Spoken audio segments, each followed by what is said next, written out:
The missing cookies. Back when I was just a baby, my folks started a Christmas tradition that might sound familiar to many of you out there. On Christmas Eve, they'd leave a plate of cookies by the fireplace for Santa, and a small pile of hay for his reindeer. "Santa's going to be hungry after such a long journey," Mom used to say to my older brother. Of course, at that time I was too young to remember her doing this. But my brother told me later on that, when he'd wake up on Christmas morning, there'd be nothing left on that plate but crumbs. So that was surefire proof that Santa had indeed visited our home that night. When I got to be around 5 years old, my family moved into a new home just south of Nashville, Tennessee. Well, it wasn't really new, it was an historic Victorian house that had fallen into disrepair. I remember it being kind of spooky looking, with boarded up windows, creaky floors, yellowing wallpaper peeling off the walls, and a strong musty smell, as if they hadn't let fresh air in the place in years. It was what you would generously call a fixer-upper, and it was the perfect project for my industrious father. What my dad liked best about the place was its large, rolling front yard. Now, you know how in every neighborhood there seems to be one family that goes hog wild with the Christmas lights during the holidays. Well, that was my family. My dad strung hundreds of twinkling lights around the yard, bought huge plastic snowmen, elves, candy canes, and a manger scene. He even rigged a giant, lifelike Santa's sleigh on our roof, flashing brightly for the whole world to see. And every December night, a long line of cars would drive by our home, some folks coming from miles away just to see our display. Now, for some neighbors, such a holiday tourist attraction would quickly become a nuisance. But our neighbors seemed quite happy about our festive spirit. They told us that the strange old woman who lived in the house before us never seemed to celebrate Christmas or any other holiday. She had lived in the house for years, long before our neighborhood was built around her. She was rarely seen, and her house stood dark and silent, with its curtains tightly drawn. The neighborhood kids believed she was a witch, and whispered ghastly tales about her at Halloween. And when she suddenly passed away, the house remained a gloomy and empty ghost on the street. So our festive Christmas tradition was a welcome sight to our neighbors. But about a year after we moved into the house, I began to notice that one of our traditions had become conspicuously absent. My parents weren't leaving the plate of refreshments out for Santa and his reindeer. When I asked why not, my mom quickly told me that since we had moved, we were now one of the first homes on Santa's route. So now he wasn't hungry when he came to our home. In fact, if we let him fill himself up with cookies, he'd be too full to bring toys to the other children around the world. Well, that excuse didn't fly with me. So the next Christmas, I asked Mom the same question, and she gave me the same answer. But by then I had begun to notice that I wasn't getting a lot of the gifts I really wanted. He never brought me the horse, or the rocket ship, or the baby sister I had specifically asked for. Was Santa getting mad because we weren't leaving him cookies anymore? One night I eavesdropped on a whispered conversation in my parents' bedroom. I had gotten really upset at Mom that day for refusing to leave cookies out, and now I could hear her talking to my dad about it. They talked about how when we first moved into the old house, someone or something had eaten the cookies we left by the fireplace. Maybe it was rats, or a hungry burglar, but nothing else in the house was touched. So since they couldn't figure out what happened, they did away with the tradition altogether. I felt like screaming through the wall. Of course someone ate the cookies. It was Santa, so that Christmas Eve, I decided to take matters into my own hands. I wasn't about to miss out on the trip to Alaska that I had politely asked Santa for. So in the middle of the night, when my parents were fast asleep, I snuck downstairs and left a plate piled high with chocolate chip cookies by the fireplace. Mom had made plenty of them for friends that year, so I figured she wouldn't miss just a plate full. The fireplace was in the living room, about 2 doors down from where the Christmas tree was, so I couldn't tell if Santa had come and gone. But I hadn't heard noises from downstairs all night, so I was relatively certain that Santa hadn't arrived yet. Well, I went back to bed, but I was way too excited to sleep that night. So after an hour had passed, I decided to go downstairs and see if Santa had eaten his cookies. I tiptoed down the stairs, keenly aware of where each creaky board was located. As I got to the foot of the stairs and began creeping down the cold, dark hallway, I heard a sound that prickled my skin with excitement. It was the sound of a plate being lifted off of the fireplace, followed by ravenous munching noises. It crossed my mind to leave Santa alone, but how many kids have the opportunity to meet the man himself? So I crept up to the living room doorway and slowly peeked around the corner. What I saw next froze me in my tracks. Santa wasn't in the room at all, but somebody else was. A very old woman sat on the hearth, hungrily devouring the cookies. She was dressed in a flimsy, tattered bathrobe with a flowered pattern long faded by age and repeated washings. Beneath the robe, I could see her protruding ribcage bones, heaving up and down with each pained breath. Her face looked deathly thin and pale, and her bony hands trembled as she lifted each cookie to her mouth. But she had a warm smile, which she suddenly flashed at me as she saw me at the doorway. "I hope you don't mind," she said to me in a polite, mannered voice. "Your mother makes the best cookies." Now when I tell you she said that, I don't mean she said it out loud. To my shock, her lips didn't move, but I heard exactly what she said in my mind. "My name's Eva," she said. "I guess you've figured out by now that I'm a ghost. Does that scare you?"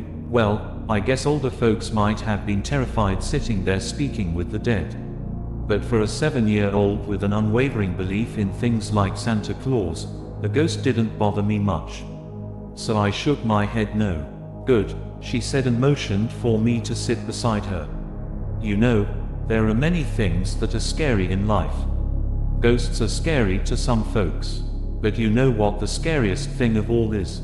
When I shook my head again, she replied, "The scariest thing in life is being alone. And if you're alone, the holidays only make it worse." She then told me about the years she lived in the house. She was born and raised there, raised a family of her own, and then watched everyone leave one by one.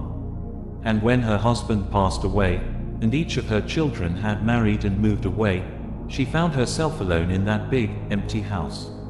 Eva's children were too consumed with their own lives to spend time with her.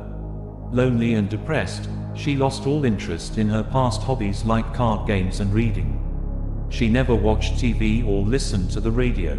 She would rarely talk to friends, and slowly lost her interest in eating. "But the worst part was losing my memory," she said to me. "I used to hate it when people would say, 'You remember when we used to do such and such?' And I couldn't remember." She sighed heavily and said, "It was like someone else lived my life." With a family too busy to care about her, all she had left in the world was the old house. Even when wealthy developers moved in and built new homes around her, she refused to sell at any price. But the worst time, she told me, were the holidays. The outside world was telling her she was supposed to be happy. She would see the twinkling lights outside, hear the neighborhood carolers.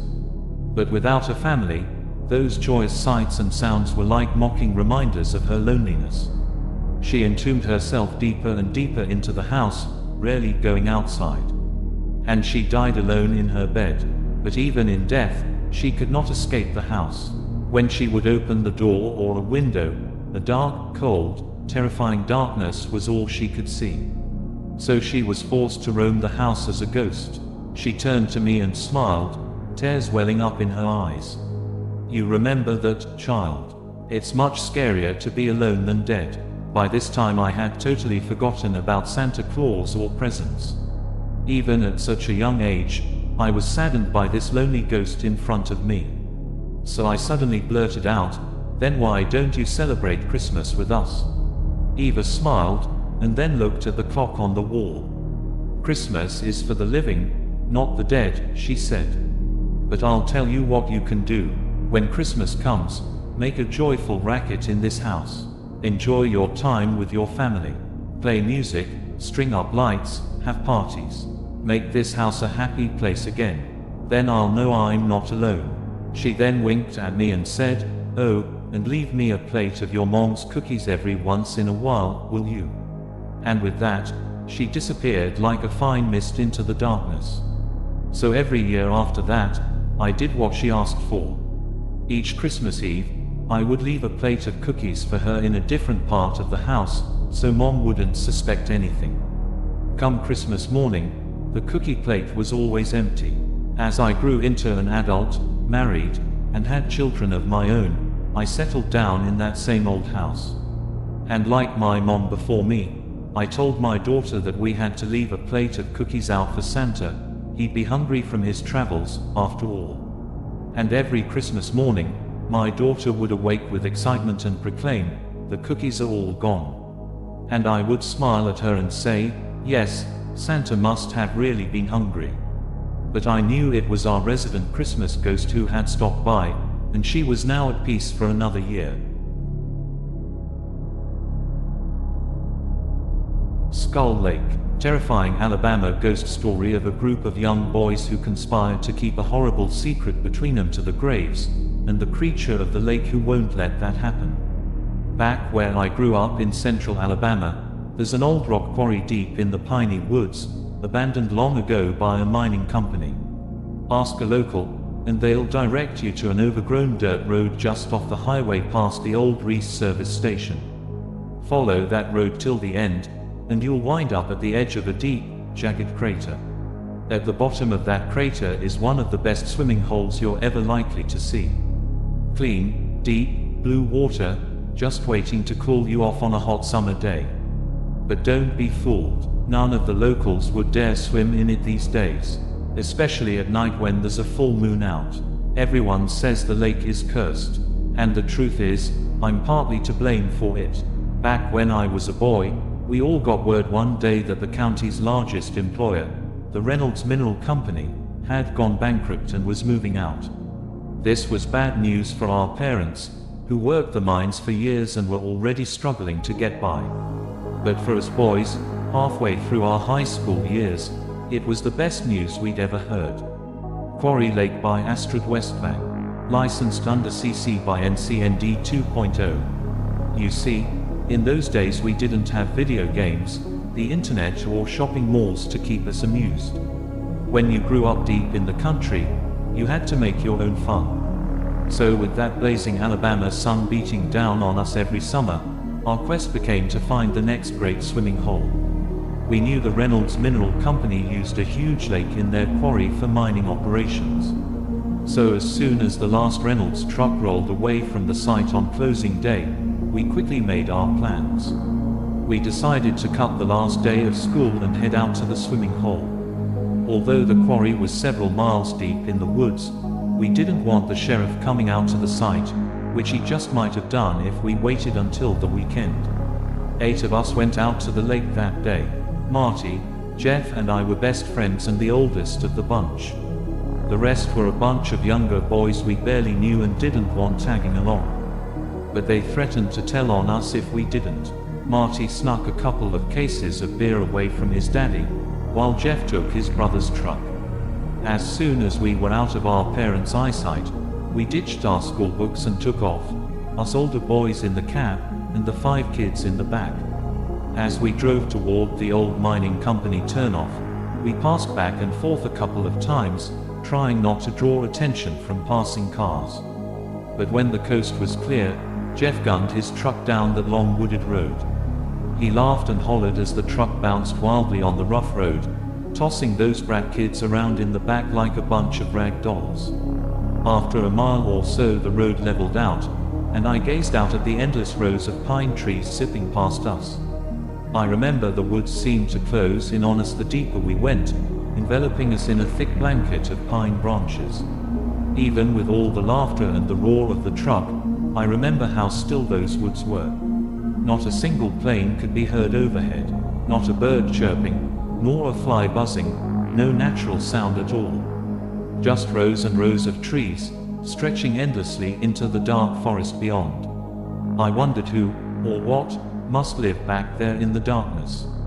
"Hey, wake up, spaceman!" yelled Marty, cramming a cold beer into my hand. I smiled and took a big swig, my anticipation building once again. The road suddenly ended in a locked gate with an ominous, "No trespassing" sign. But the simple padlock was no match for Jeff. Jeff had learned a thing or two about picking locks from his older brother, who was constantly in and out of jail for petty burglaries of some sort. So Jeff whipped out one of his mother's hairpins and in no time at all, picked the lock and tossed it in the woods. Jeff rammed his truck through the gate and roared back down the road, howling with laughter. We then zipped by an old rusted sign that read, "Reynolds Mineral." About time, I thought. It seemed like those woods would never end. "Damn it," Jeff screamed, slamming on his brakes. Beer splashed all over my shirt. "What's wrong with you?" I yelled at him. Then we all looked out the window. Just mere feet from the truck, the earth opened up without warning into a massive crater, yawning up at the open blue sky with a big mouth of jagged, rocky teeth.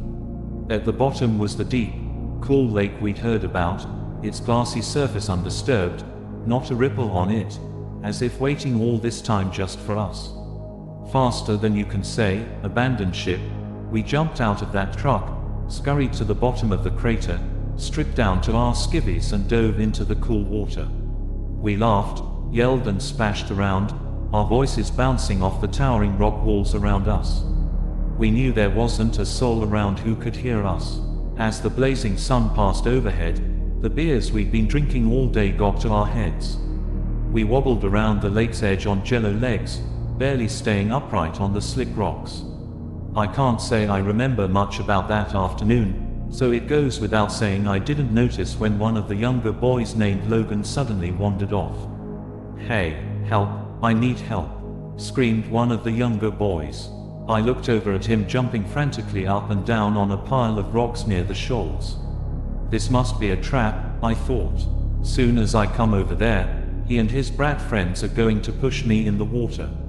But then I saw the fear in his eyes and knew this was no joke. "Get over here, quick," he screamed. "Logan's hurt." We rushed over to the rocks and peered down to the shoals. There, crumpled up on the rocks, lay Logan, unconscious and pale as a sheet, blood streaming from his forehead. He had never touched the water, slipping on his way down. None of us knew a thing about CPR or any kind of medical training. All Jeff could think to do was pick up Logan, shake him and scream over and over again, "Wake up! Wake up!"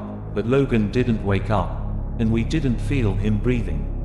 None of us really knew what to do, so Jeff laid him back on the ground and we all stood there, staring in silent disbelief at little Logan's lifeless body. Then panic slowly started to creep in. Now, there's a world of difference between fear and panic.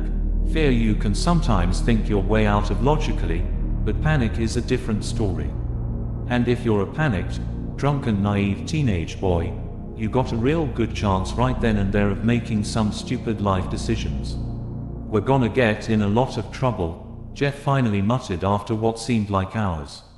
"We go for help, they're gonna know we're trespassing. And we've been drinking too. They're gonna think we helped kill this kid, giving him beer and all. So what do we do?" I heard myself ask. Jeff didn't hesitate. "We're gonna have to hide his body. For all we know, he ran away from home and we haven't seen him since.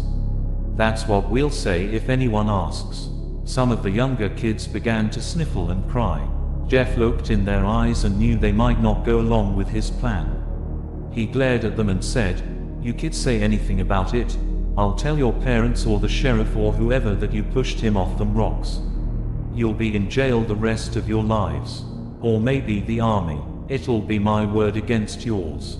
Understand?" One by one, the young boys nodded their heads. "We're gonna have to make a pact," Jeff said to all of us. "We do this, nobody can ever say anything about it. For the rest of our lives." We never signed any binding contract that day, but our scared glances at one another were agreement enough. So Jeff fetched a long chain from the truck and wrapped it around Logan's body. We carried his body into the water and dove in as deep as we could go, dragging him down with us. We found a large rock underwater and tied Logan tightly to it.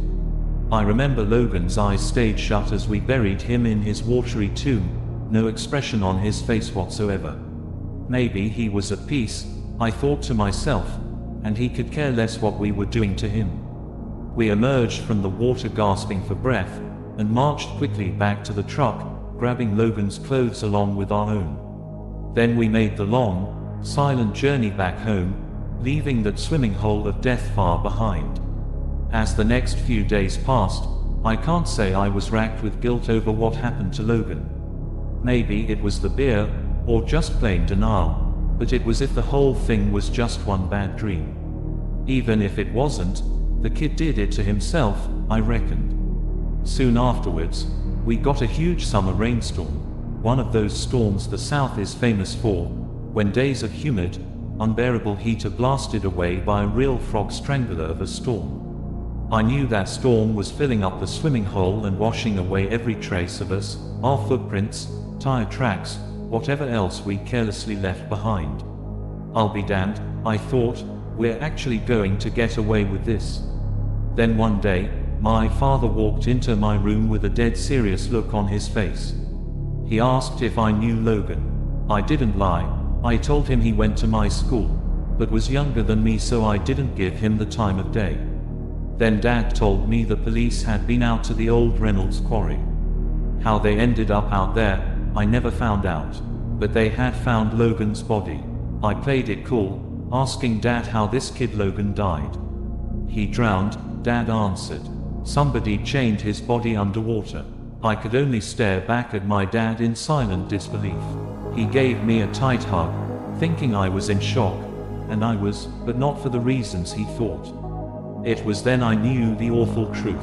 Logan was alive when he fell on the shoals. We had all drowned him. We were all officially murderers. From that day forward, none of us who went out to the swimming hole that day spoke to one another. We always thought the police would ask questions, but they never did. The discovery of Logan's body had made our silent pact even stronger.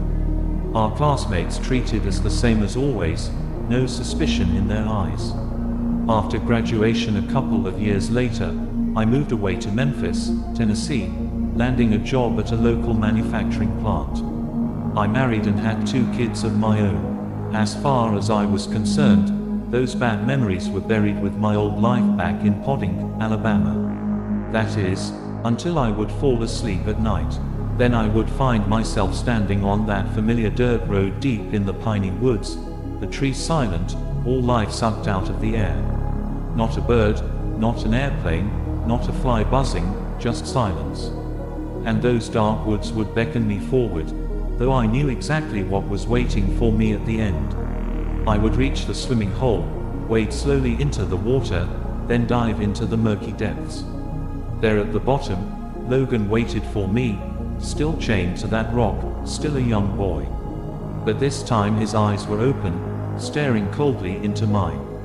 His mouth didn't move, but I could hear a voice coming from him, and it was always the same sinister whisper, "I'm coming for you. I'm coming for you."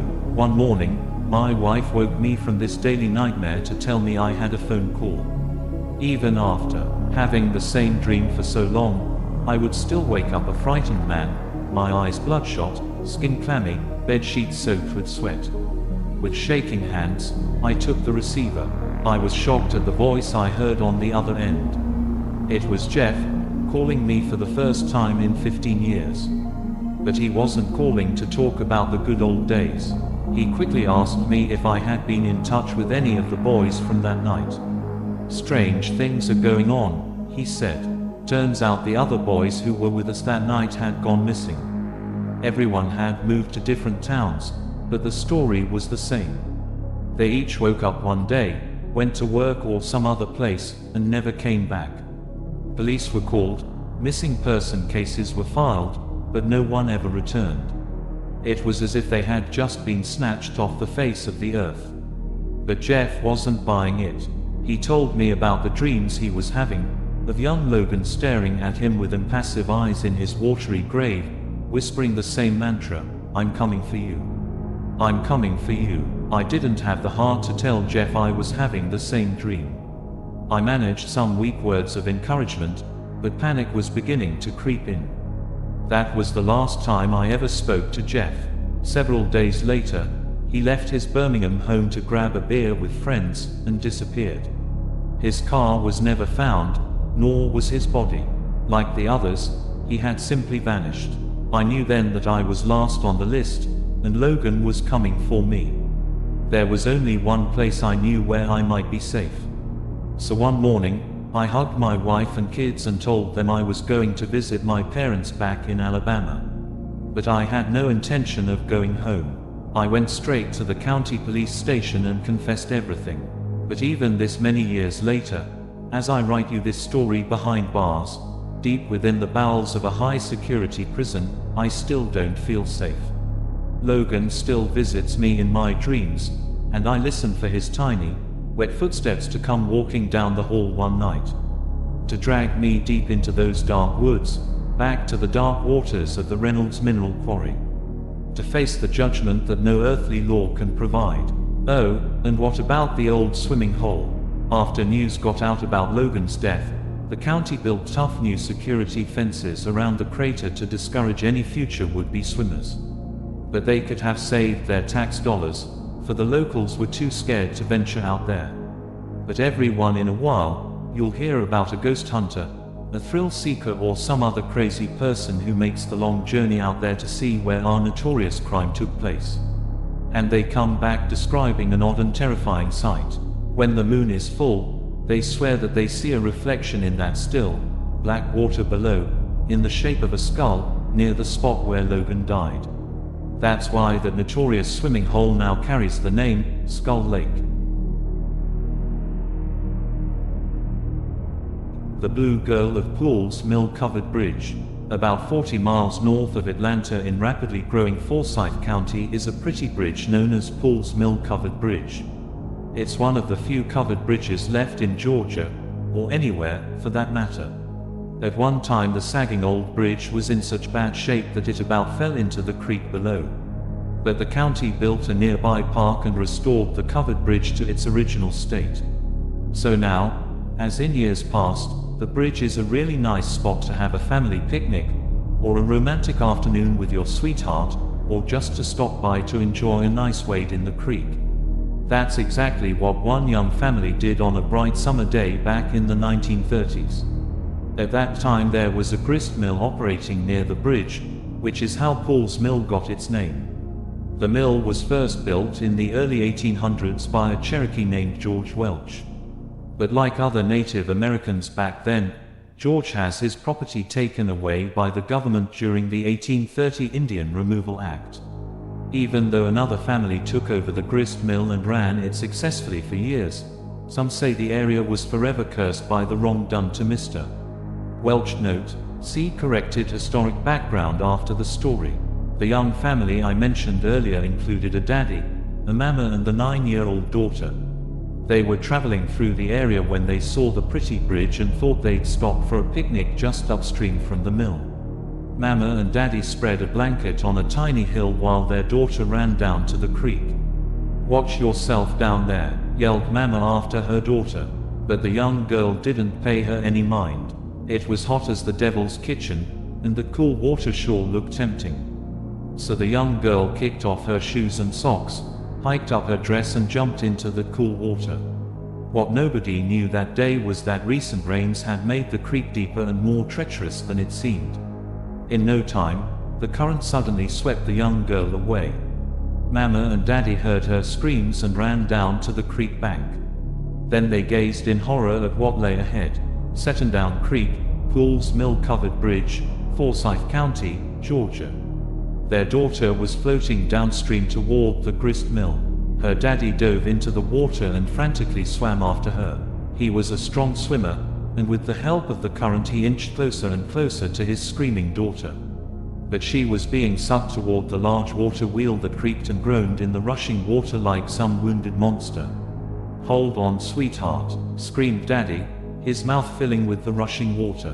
Daddy lunged for the big blue bow on the back of his daughter's dress, his fingertips mere inches from her. Then with one final, blood-curdling scream, his daughter was sucked under the water wheel. The mill creaked to a halt, and Daddy knew with sickening certainty that his daughter was wedged under the wheel. By this time the mill workers had heard her screams. They dove into the water to help save her, but by the time they pried her from the slimy wooden teeth of the water wheel, it was too late. The pretty young girl had drowned, her face as blue as the bow on her dress. The story spread like wildfire through the community. Devastated, the young couple left the stake with the body of the daughter and never returned. No one knew the names, but the young victim was forever known around town as the Blue Girl. Several years later, the old grist mill mysteriously burned to the ground and the pretty bridge fell into neglect. Until the county built the nice new park I mentioned earlier, many an old-timer wondered what was really happening out at the old Pools Mill. Had the Blue Girl returned to avenge her death? Or was it the curse of the Cherokee George Welch? Now you might think this is the end of the story, but there's one more important part to tell. Bear with me, but we're now going to need to jump to modern times and a local man named Chuck Morse. There are a few things about Chuck you should know. He did a couple tours of duty in Vietnam and came back with a disfigured right arm, thanks to an unfortunate napalm accident. He also brought back a few scars that didn't show, things he wouldn't talk about. But whatever happened to him, the promise he'd shown in school and the bright future all his teachers knew was coming his way vanished into thin air. Since coming back to the States, he never could hold a job for more than a few months. So he tried one get-rich-quick scheme after another. He illegally planted potatoes on a neighbor's land to sell to one of the large potato chip companies. He did some electrical repairs at another neighbor's house and nearly burned the place down, after lying that he was a certified electrician. When too much trouble followed him, he'd disappear and find work on the oil pipelines in places like Saudi Arabia or Alaska.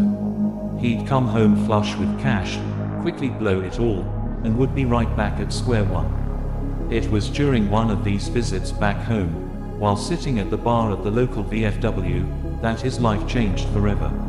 While nursing a beer, thinking about what scheme he could come up with next, Chuck didn't notice that an old World War II veteran had slid up beside him. "Hey, Chuck," said the old-timer. "Ever seen a piece of gold like this?" Chuck looked down at the old-timer's hands, and his jaw dropped. The old man was holding one of the largest gold nuggets Chuck had ever seen. "Must be worth thousands of dollars," he reckoned. The old-timer noticed Chuck's envious gaze and shoved the rock back in his pocket. Chuck gave a low whistle and said, "Man, where'd you get that?" "My grandson found it up near Pools Mill covered bridge the other day when he went up there with his daddy," the old man answered. "Way I hear it, there's a lot more up there if you're willing to dig for it." "What do you mean?" Chuck asked. The old-timer said a man named B.J. Corliss who ran the Cherokee Tourist Museum out on Interstate 20 had told him about the gold. B.J. regularly dug around Pools Mill for arrowheads and other artifacts, and was shocked one day to dig up a nugget right near where the old millstone was buried up in the creek bank. B.J. reasoned that Cherokee George Welch had buried a huge stash of gold that he'd panned from the river, hoping to return one day. "Why doesn't that guy dig up the rest of it and put it in his museum?" Chuck asked. "'Cause the county built that park up there, and the police keep a close eye on it during the daytime. And there ain't no way in hell he's gonna dig for it at night." Chuck drained his beer and laughed. "You know, they got this new invention called a flashlight." "It ain't that," answered the old-timer. "He's scared of the Blue Girl." Well, this really made Chuck roll his eyes. He'd heard the stories about the Blue Girl ever since he was a kid. She was about as real to him as Bigfoot. "You know, the reason BJ's scared of the Blue Girl is 'cause he's seen her," said the old-timer, noticing Chuck's skeptic smirk.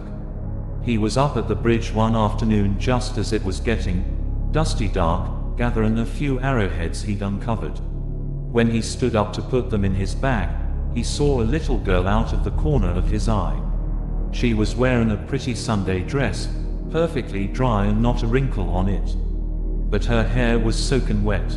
He started to take a step toward her to see if he could help her, not knowing at the time who she was, when all of a sudden, poof, she vanished. Then she suddenly appeared again about 10 feet in front of him.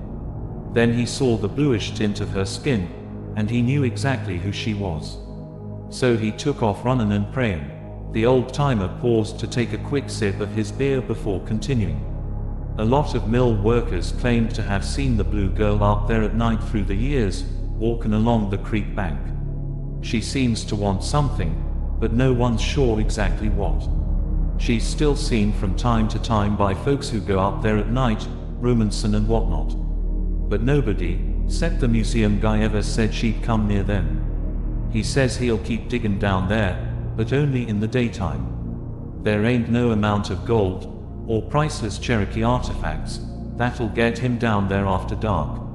Chuck laughed again, patted the old-timer on the back, paid his tab and left. He reckoned if that old man was going to tell him a blue girl story, he was probably lying about the gold as well. For all he knew, the old man had spray-painted a creek rock. But as he drove toward home, Chuck's get-rich-quick mind starting buzzing. What harm would it do to try digging up at Paul's Mill Bridge, he thought. If everyone's so scared of the blue girl, I can go up there at night and have the place to myself. If I don't find anything, all I wasted was a little bit of time. Beats spending another night in front of the TV, he thought. So when Chuck got home, he grabbed his shovel, pickaxe and flashlight from the tool shed and roared away in his truck. 20 minutes later, he arrived at the old covered bridge. Carefully looking for signs of anyone about, he parked his truck in a cluster of trees where no passing motorist could see it. He then grabbed his tools and marched down to the creek to find the old millstone. Now finding what remains of the old grist mill is hard enough to do in the daytime. At night it's darn near impossible. Chuck cursed to himself as he slipped and stumbled along the creek bank, his shoes and pant legs sinking into the sloppy mud. He then made his way onto a pile of rocks. Certainly the millstone can't be far, he thought. Whoa! Chuck yelled out as he slipped off the bank. The flashlight flew out of his hand, and he tumbled into the cold water, banging his knee against an underwater rock. Shouting out a long string of cuss words as only a former soldier can, he reached underwater, grabbed the big rock and threw it angrily into the trees. Chuck saw his flashlight shining in the grass beside the creek bed. He grabbed it and looked at the damage to his leg. His pants had a small hole at the knee, and blood trickled out of a minor scrape. He knew he'd have a deep painful bruise in the morning. Chuck pointed his flashlight back at the creek. In the spot where he fell, he swore he saw something glisten under the water. Could it be gold? His heart beat faster as he jumped back into the water and dug around where he had removed the underwater rock.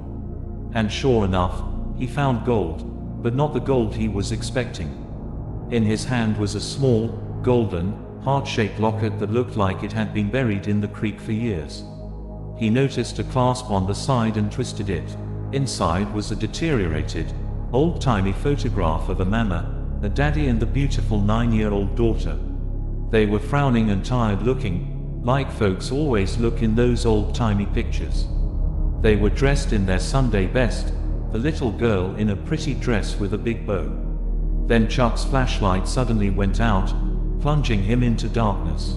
Damn it, he thought, what timing? What could possibly go wrong now? But Chuck hadn't lost all of his light.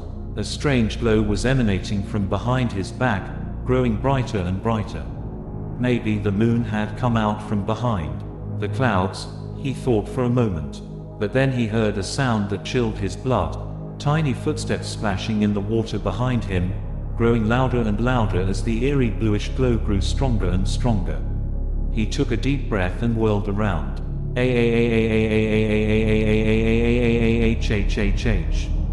He screamed, for a young girl stood behind him, in a dry and perfectly pressed Sunday dress, her skin glowing and blue, and her hair soaking wet.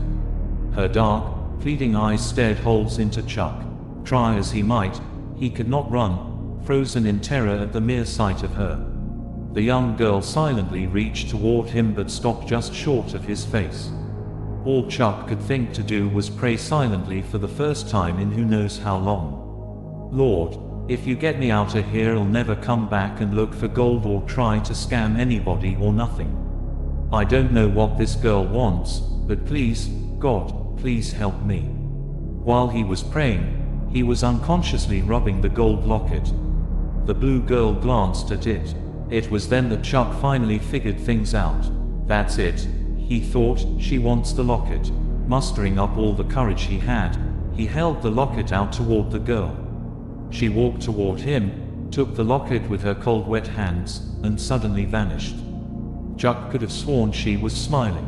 Chuck collapsed onto the creek bank shivering, partly from the cold water but mostly from sheer terror. After a minute or so, he noticed he was finally able to move.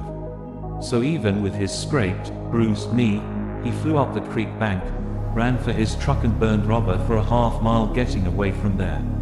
When Chuck finally calmed down a few days later, he realized what had happened. The blue girl had lost her locket when they pulled her from the creek, and she wouldn't leave the area until she had it back. For it was the only way she had of keeping her family close to her heart. The reason she'd confronted the museum owner was that he'd been digging around in the area. She thought he might be able to find her locket, since he was so good at finding artifacts. Ever since that day, the blue girl has not been seen around Paul's Mill-covered bridge, though there's no shortage of ghost hunters, curiosity seekers or lovebirds who go up there looking for her. Chuck gave up on his prospecting idea and moved out to Los Angeles to become a movie actor. Needless to say, most folks expect to see him back in the Paul's Mill area any day now. As far as anyone knows, some of Cherokee George Welch's gold still hasn't been found. But, to this day, no one who's heard Chuck's story will go within 10 miles of Paul's Mill after dark. But, really, that makes no sense, does it? The blue girl at Paul's Mill covered bridge is long gone by now. Isn't she? The ghost of Alice Flagg on Pawleys Island. The coast of South Carolina can be an eerie place, with Spanish moss draped over tree branches, looking like long ghostly fingers reaching out to grab passers-by. The fog, the mist, and the sea breeze all complete the perfect setting for ghostly tales, like that of Alice Flagg, a well-known ghost haunting the South Carolina Grand Strand. Alice's story begins in 1849 at the Hermitage of Murrells Inlet, SC, seashore home of the Flagg family, owners of the Great Wachesaw Plantation. Alice Bellen Flagg lived with her mother and brother, Drive Allard Flagg, who took over as family patriarch when his father, and Alice's father, died.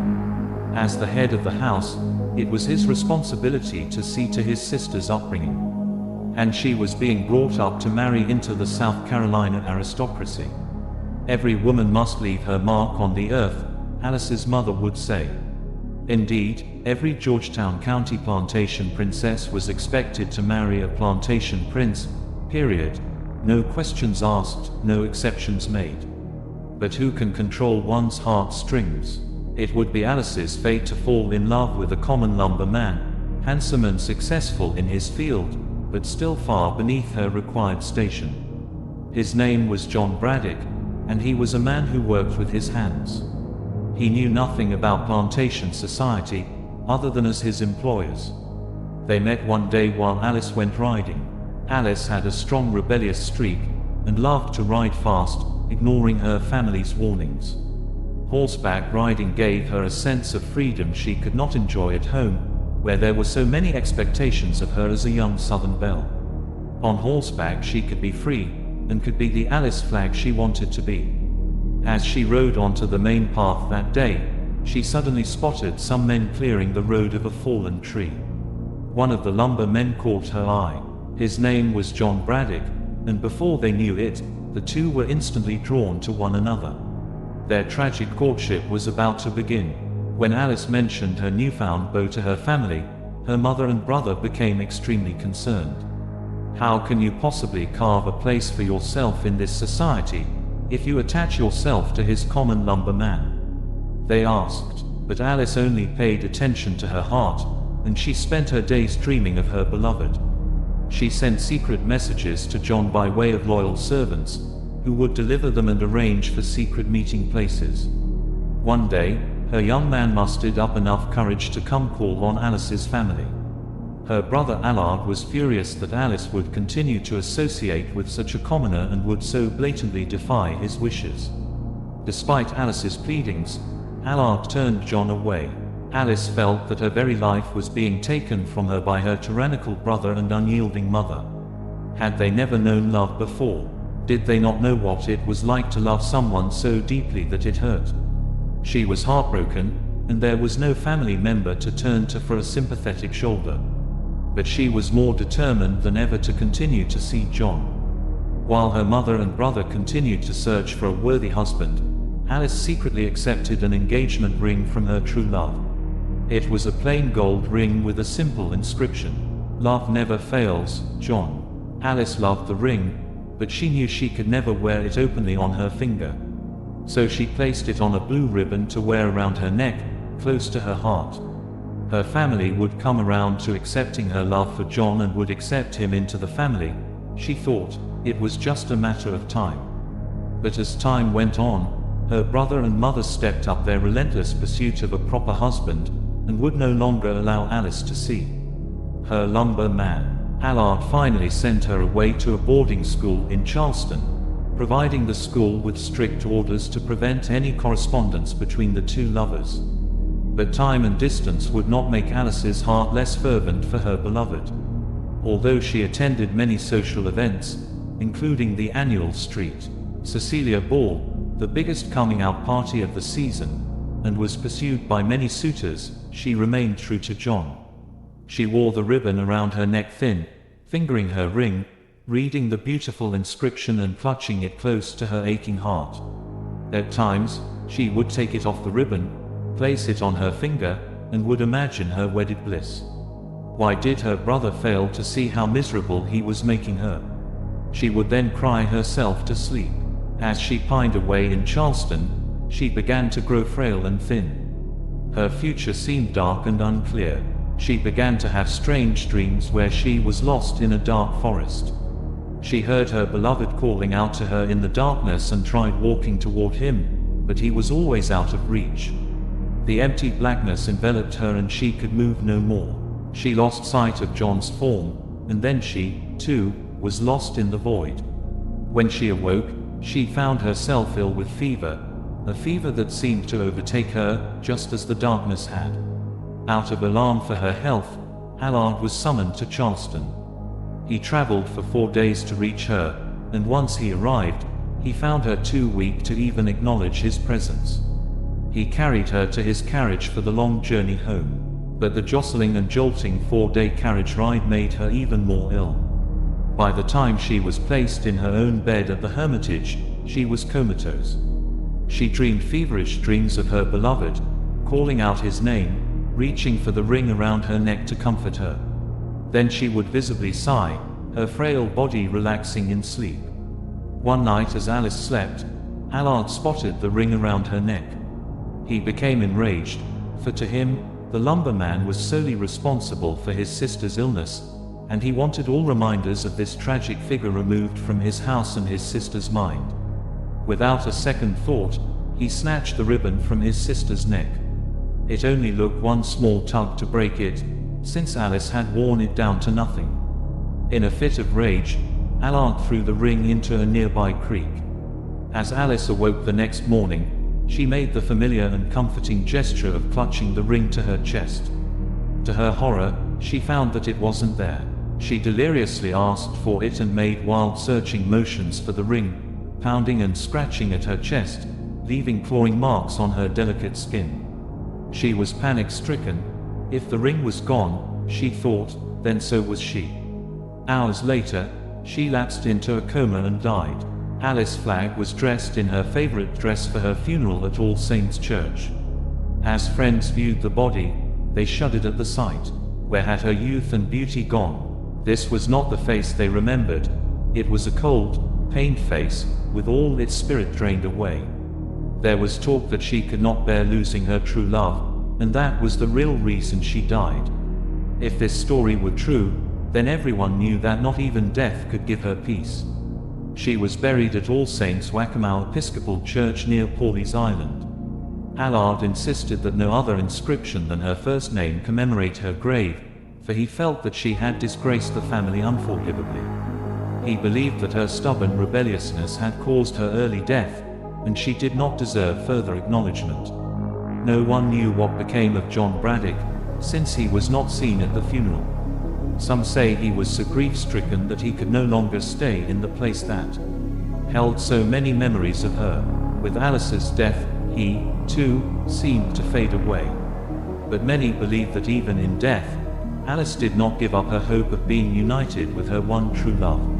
In death, they say, she continues to search for her ring, the symbol of her chosen man's affection. There are stories about sightings of Alice, followed by strange happenings. Some say when a group of young people stood at her gravesite, a ring suddenly flew off the finger of one of the girls.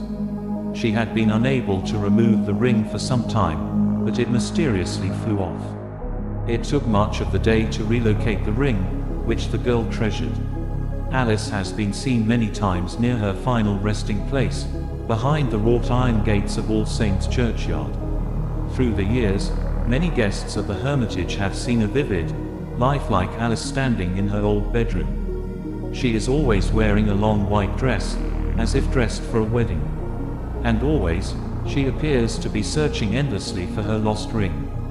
You can visit Alice's grave today at All Saints Wacomau Episcopal Church. Just look for a plain marble slab engraved with only one word, Alice. Number 90. For a period extending over some years, a notice appeared periodically in various daily papers. It read, "To let furnished, for a term of years, at a very low rental, a large old-fashioned family residence, comprising 11 bedrooms, 4 reception rooms, dressing rooms, 2 staircases, complete servants' offices, ample accommodation for a gentleman's establishment, including 6-stall stable, coach house, etc." This advertisement referred to number 90. Occasionally you saw it running for a week or a fortnight at a stretch, as if it were resolved to force itself into consideration by sheer persistency. Sometimes for months I looked for it in vain. Other folk might possibly fancy that the effort of the house agent had been crowned at last with success, that it was let, and no longer in the market. I knew better. I knew that it would never find a tenant. I knew that it was passed on as a hopeless case, from house agent to house agent. I knew that it would never be occupied, save by rats, and, more than this, I knew the reason why. I will not say in what square, street, or road number 90 may be found, nor will I divulge to human being its precise and exact locality, but this I'm prepared to state, that it is positively in existence, is in Charleston, and is still empty.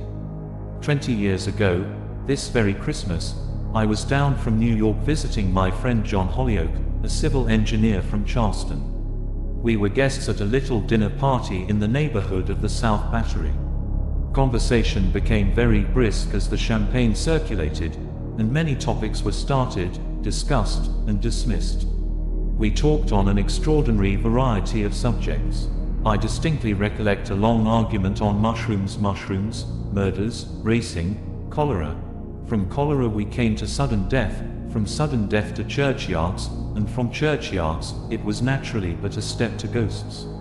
John Holyoke, who was the most vehement, the most incredulous, the most jocular, and the most derisive of the anti-ghost faction, brought matters to a climax by declaring that nothing would give him greater pleasure than to pass a night in a haunted house, and the worse its character, the better he would be pleased.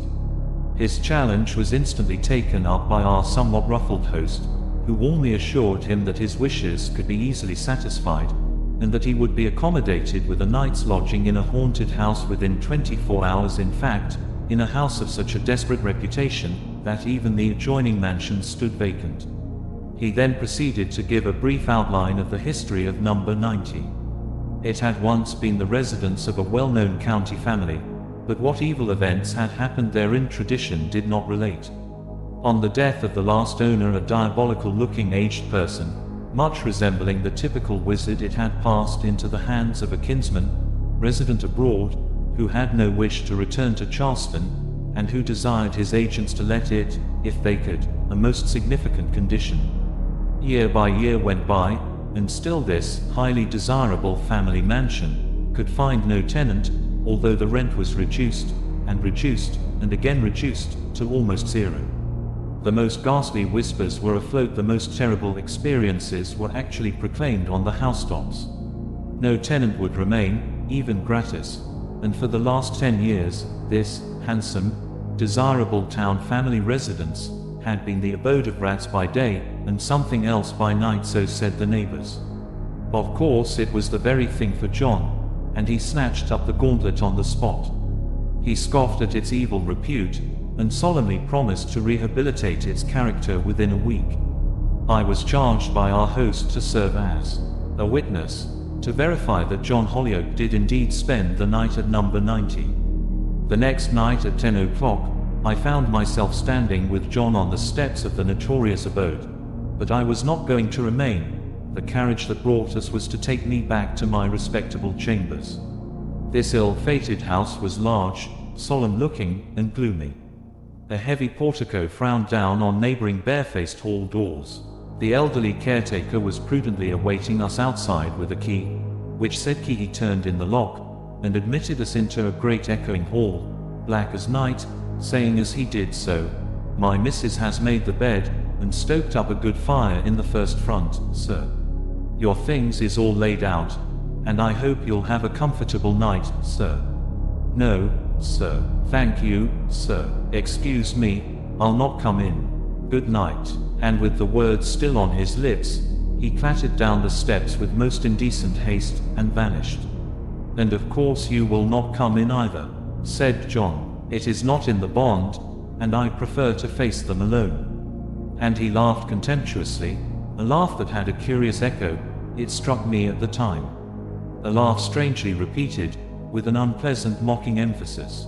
"Call for me, alive or dead, at 8 o'clock tomorrow morning," he added, pushing me forcibly out into the porch, and closing the door with a heavy, reverberating clang that sounded halfway down the street. I did call for him the next morning as desired, with the caretaker, who stared at John's commonplace, self-possessed appearance with an expression of respectful astonishment. "So it was all humbug, of course," I said, as he took my arm, and we set off for our club. "You shall have the whole story whenever we have had something to eat," he replied somewhat impatiently. "It will keep till after breakfast. I'm famishing." I remarked that he looked unusually grave as we chatted over our broiled fish and omelette, and that occasionally his attention seemed wandering, to say the least. The moment he had brought out his cigar case and lit up, he turned to me and said, "I see you are just quivering to know my experience, and I won't keep you in suspense any longer." In 4 words I have seen them. I merely looked at him with widely parted mouth and staring interrogative eyes. I believe I had best endeavor to give the narrative without comment, and in John Holyoke's own way. This is, as well as I can recollect, his experience word for word. I proceeded upstairs, after I had shut you out, lighting my way by a match, and found the front room easily, as the door was ajar, and it was lit up by a roaring and most cheerful-looking fire, and 2 wax candles. It was a comfortable apartment, furnished with old-fashioned chairs and tables, and the traditional 4-poster bed. There were numerous doors, which proved to be cupboards, and when I had executed a rigorous search in each of these closets and locked them, and investigated the bed above and beneath, sounded the walls, and bolted the door, I sat down before the fire, lit a cigar, opened a book, and felt that I was going to be master of the situation, and most thoroughly and comfortably at home. My novel proved absorbing. I read on greedily, chapter after chapter, and so interested was I, and amused, for it was a lively book, that I positively lost sight of my whereabouts, and fancied myself reading in my own chamber. There was not a sound. The coals dropping from the grate occasionally broke the silence, till a neighboring church clock slowly boomed 12. "The hour," I said to myself, with a laugh, as I gave the fire a rousing poke, and commenced a new chapter, but ere I had read 3 pages I had occasion to pause and listen. What was that distinct sound now coming nearer and nearer? Rats, of course, said common sense. It was just the house for vermin. Then a longish silence. Again a stir, sounds approaching, as if apparently caused by many feet passing down the corridor, high-heeled shoes, the sweeping switch of silken trains. Of course it was all imagination, I assured myself, all rats. Rats were capable of making such curious improbable noises. Then another silence, no sound but cinders and the ticking of my watch, which I had laid upon the table. I resumed my book, rather ashamed, and a little indignant with myself for having neglected it, and calmly dismissed my late interruption as rats, nothing but rats. I had been reading and smoking for some time in a placid and highly incredulous frame of mind, when I was somewhat rudely startled by a loud single knock at my room door. I took no notice of it, but merely laid down my novel and sat tight. Another knock, more imperious this time. After a moment's mental deliberation I rose, armed myself with the poker, prepared to brain any number of rats, and threw the door open with a violent swing that strained its very hinges, and beheld, to my amazement, a tall powdered footman in a laced scarlet uniform, who, making a formal inclination of his head, astonished me still further by saying, "Dinner is ready." Quote, "I'm not coming," I replied, without a moment's hesitation, and thereupon I slammed the door in his face, locked it, and resumed my seat, also my book, but reading was a farce, my ears were aching for the next sound. It came soon, rapid steps running up the stairs, and again a single knock. I went over to the door, and once more discovered the tall butler, who repeated, with a studied courtesy, "Dinner is ready, and the company are waiting." Quote, "I told you I was not coming. Be off, and be hanged," I cried again, shutting the door violently. This time I did not make even a pretense at reading. I merely sat and waited for the next move. I had not long to sit. In 10 minutes I heard a third loud summons. I rose, went to the door, and tore it open. There, as I expected, was the servant again, with his parrot speech. "Dinner is ready, the company are waiting, and the master says you must come." "All right, then, I'll come," I replied, wearied by reason of his importunity, and feeling suddenly fired with a desire to see the end of the adventure. He accordingly led the way downstairs, and I followed him, noting as I went the gold buttons on his coat, also that the hall and passages were now brilliantly illuminated by glowing candles, and hung with living green, the crisp leaves of holly, mistletoe and ivy reflecting back the light. There were several uniformed servants passing to and fro, and from the dining room, there issued a buzz of tongues, loud volleys of laughter, many hilarious voices, and a clatter of knives and forks. I was not left much time for speculation, as in another second I found myself inside the door, and my escort announced me in a loud voice as Mr. Hollyoake.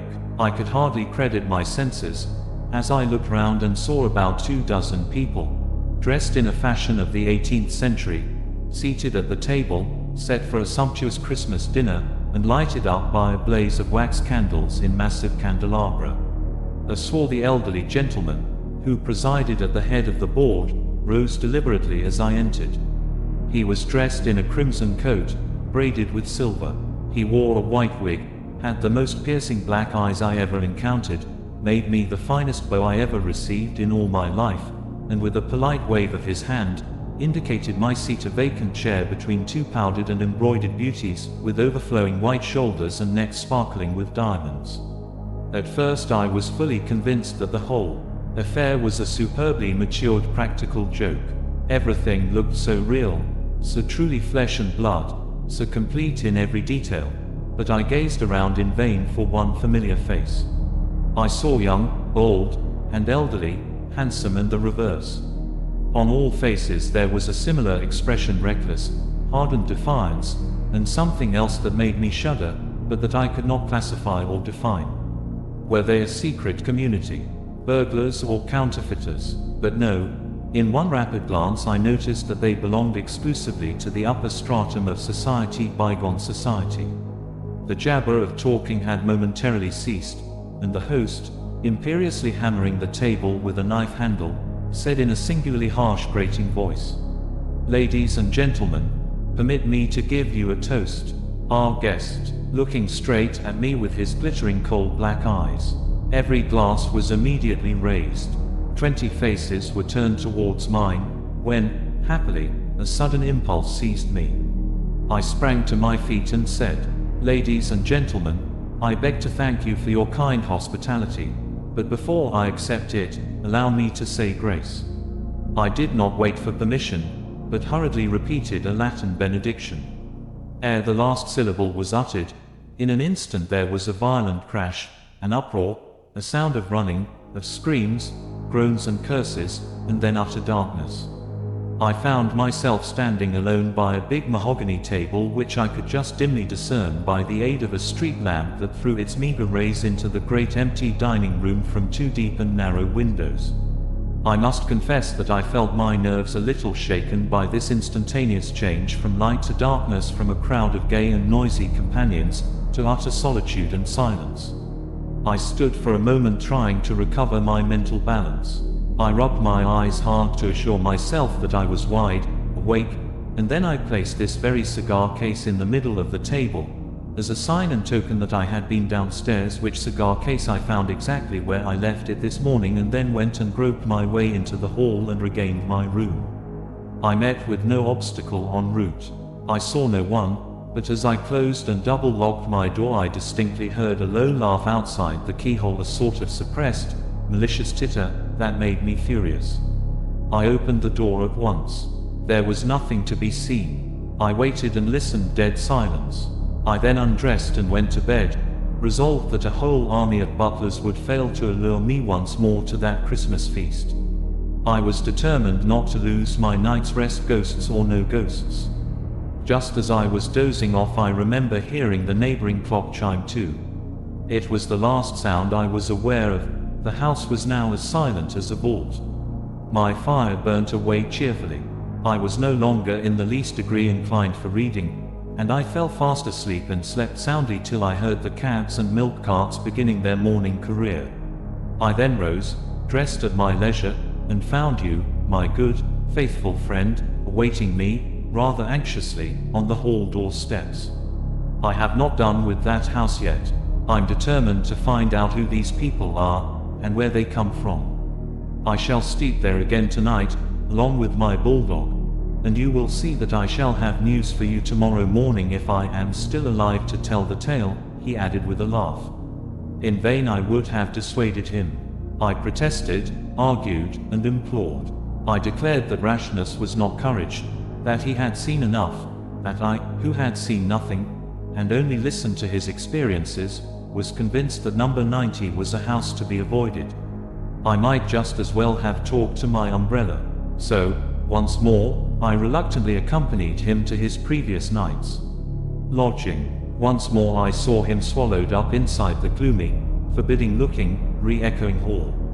I then went home in an unusually anxious, semi-excited, nervous state of mind. I lay wide awake, tumbling and tossing hour after hour, a prey to the most foolish ideas I would have laughed to scorn in daylight. More than once I was certain that I heard John Holyoake distractedly calling me, and I sat up in bed and listened intently. Of course it was fancy, for the instant I did so, there was no sound. At the first gleam of winter dawn, I rose, dressed, and swallowed a cup of good strong coffee to clear my brain from the misty notions it had harbored during the night. And then I invested myself in my warmest topcoat, and set off for number 90. Early as it was but 7:30 I found the caretaker was before me, pacing the pavement, his face drawn with a melancholy expression. I was not disposed to wait for 8 o'clock. I was too uneasy, and too impatient for further particulars of the Christmas dinner party. So I rang with all my might, and knocked with all my strength. No sound within, no answer, but John was always a heavy sleeper. I was resolved to arouse him all the same, and knocked and rang and knocked, incessantly for fully 10 minutes. I then stooped down and applied my eye to the keyhole.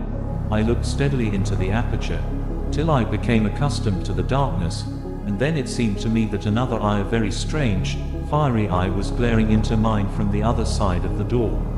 I removed my eye and applied my mouth instead, and shouted with all the power of my lungs.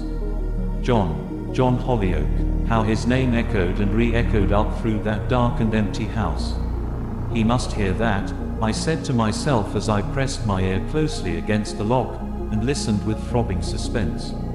The echo of Holyoake had hardly died away when I swear that distinctly heard a low, sniggering, mocking laugh that was my only answer, that, and a vast unresponsive silence. I was now quite desperate. I shook the door frantically, with all my strength. I broke the bell. In short, my behavior was such that it excited the curiosity of a police officer, who crossed the road to know what was up. "I want to get in," I panted, breathless with my exertions. "You'd better stay where you are," said the police officer. "The outside of this house is the best of it. There are terrible stories, but there is a gentleman inside it," I interrupted impatiently. "He slept there last night, and I can't wake him. He has the key." "Oh, you can't wake him," returned the police officer gravely. "Then we must get a locksmith." But already the thoughtful caretaker had procured one, and already considerable and curious crowd surrounded the steps. After 5 minutes of maddening delay, the great heavy door was opened and swung slowly back, and I instantly rushed in, followed less frantically by the police officer and the caretaker. I had not far to seek John Holyoake. He and his dog were lying at the foot of the stairs, both stone dead. The Grey Man Ghost of Pawleys Island. The Buchanan family had owned a beach house on South Carolina's Pawleys Island for many years. The youngest son, Phil, had fond childhood memories of sunning on the beach, eating mouth-watering seafood and smelling the salty air. He also remembered the charming, tight-knit community of villagers who called Pawleys home. To Phil, it seemed like one of the few places left where people still kept an eye on one another. Phil had just turned 40 in October when he decided to return to Pawleys for the first time since his childhood. His high-stress job as a newspaperman in Atlanta had slowly worn him down, and was beginning to affect both his health and his relationship with his family. He needed a quiet place like Pawleys to energize himself and reflect on his life. His co-workers were surprised that Phil, burned the midnight oil, Buchanan was finally taking a vacation. What's more, he had chosen the height of hurricane season to do it. But Phil knew that the tourists would be long gone from Pawleys, and he could achieve the solitude that he so desperately craved. After work Thursday, Phil piled his wife, Susan, and 2 young daughters in the car and headed toward the island. Phil was pleased to find his family's picturesque beach house practically untouched since his last visit. The heavy timber walls, gabled roof and around the house porch distinguished the old home from the newer resort houses that had sprung up on the South Carolina coast like mushrooms. The same boardwalk extended from the house onto the beach. Phil remembered walking onto the beach every morning to watch the spectacular Pawleys sunrise. Before dawn the next day, Phil grabbed a cup of coffee, put on some warm clothes and a windbreaker and walked down to the beach to relive the magic. The sunrise that morning was indeed beautiful, a blazing red orb that set the sky ablaze in colors of orange and pink. But Phil didn't seem to notice, for his thoughts now consumed him. He knew that, although Pawleys remained unchanged, he was strikingly different. Years had passed him by in the blink of an eye. Friends, lovers and family had come and gone. Like many people his age, Phil found himself questioning his place in the world. What would people remember about him when he was gone? He knew that his malaise was beginning to affect his family, especially his wife, who said only recently that he had become a virtual stranger to her. As Phil continued walking, a cold, grayish mist suddenly blew in from the sea, slowly dampening his mood. He wondered if it was such a good idea to come back here after all, this place of youth and invincibility. Before he knew it, Phil reached the end of the island. But as he turned back toward home, he began to get the strange feeling that he wasn't alone on the beach. He turned around and saw that his intuition was right, for he could see a figure in the distance, walking toward him along the edge of the water with a determined pace. Phil turned back toward home, but found himself stopping again a minute or so later and looking over his shoulder. The shadowy figure behind him was closer now, walking at the same relentless pace. Phil thought he looked like a man of medium build, covered in gray from head to toe, his arms swinging at his sides. An uneasy feeling gripped Phil. He walked a bit faster toward his home, but as he looked back, he saw that the shadow figure had also picked up the pace, moving closer and closer toward him. The mist swirled around them and made it hard for Phil to make out any of the man's features. Was he a local fisherman? A jogger? A mugger? The faster Phil walked, the faster the shadow figure followed. Phil's heart began to race. His home was still a great distance away. He thought about running, then immediately felt foolish in even thinking about it. He was a big city newspaperman now, after all, and he dealt with crime on a daily basis. With equal parts adrenaline and fear, Phil whirled around to confront the man. But the shadow figure had stopped on top of a sand dune, and was looking out over the agitated waters.